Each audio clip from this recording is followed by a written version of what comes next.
Dumela bakulu, the Nyame Tijan is here. I'm back kungemsana. Dadzoka manje. Ndine nyaya ndiri kuuya nayo panapa yandikusanga nayo iri kubuda nepaZambia apa iri kunzi making Harare host the upcoming SADC summit and giving Vene the SADC chairmanship means SADC is discrediting its SADC Siom report of August 2023 by Mumba. I want you guys in Southern Africa to understand the politics at play here. It's an endorsement of political illegitimacy.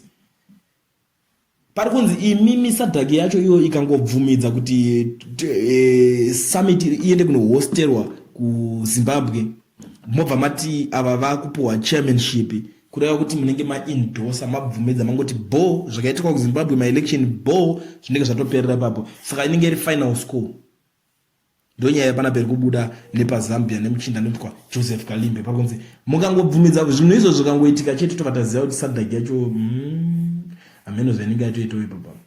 Nyaya iri kunetsa manje panapa ndeyekuda so nyaya yakatangira paya pakanzi pakatanga kunongedzerana pakutaurwa mazita SADC enzi America iri kuzoita zvinhu zvayo Zambia what and stuff chichi pakatanga kubudisa nyaya pachinzi imi muri kuti kuZambia kune military base USA riri kuZimbabwe ikoko pakabuda futi imwe nyaya pachinzi kana muchiti mimi isusu tine Ngirikini base ati anoshandisa mari yako America iko America yacho ndiani zvikatarisa ndege iyo yakatomhara pa RGM airport hanzi hapana chakashata but kopa kuzonongedzera zvikanzi dai tanga tiri isu taonekwa takamharirwa nendege iyo pangadai pasiri kunjikwa rinopisa. Ndo nyaya dziri kunetsa. So pari kunzi panapa imimi kana nyaya dzisi dzivaichema mukangoona zvinhu izvozvo zvaitika pamatoziva kuti zvavharana. Aiwa zvinhu zvacho handingazokudzei zvese vanhu vakuru. Tell me what you think in the comment section.